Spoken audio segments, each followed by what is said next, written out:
Hello, আসসালামু আলাইকুম guys. দেখেন কিভাবে জিলাপি তৈরি করতে হয়।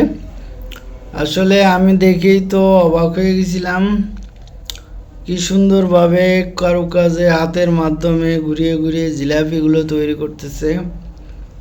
আমি তো আই এম অবাক। আবার স্টার্টিং, আবার শুরু।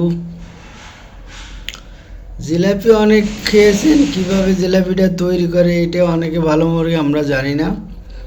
কিভাবে জিলাপির পেস্টটা দিতেছে আপনারা দেখেন, খুব সুন্দর লাগতেছে আমার কাছে। আমি যখন ভিডিওটা করছিলাম আমার কাছে তো অনেক ভালো লাগছিল।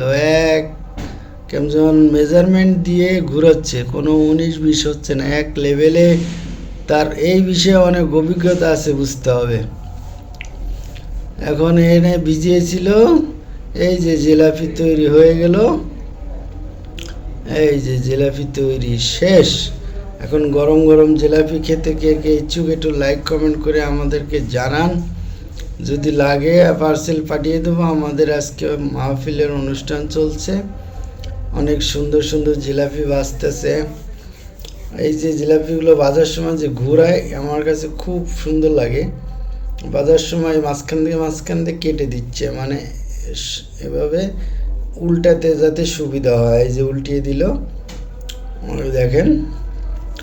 এই যে এবার জিলাপিগুলো দোনো সাইডে ভালো করে ভাজা হলে ওই যে গুড় মাখানো আছে পাশে, ওইটার ভিতরে দিয়ে দেয়, কতক্ষণ পরে উঠায় জিলাপি হয়ে যায়। এভাবেই জিলাপি তৈরি করে। তারপরে আপনারা এটা দেশি ভাষায় কী বলেন? গজা। আমাদের দেশি ভাষায় এটাকে বলে গজা। এই যে নিমকি,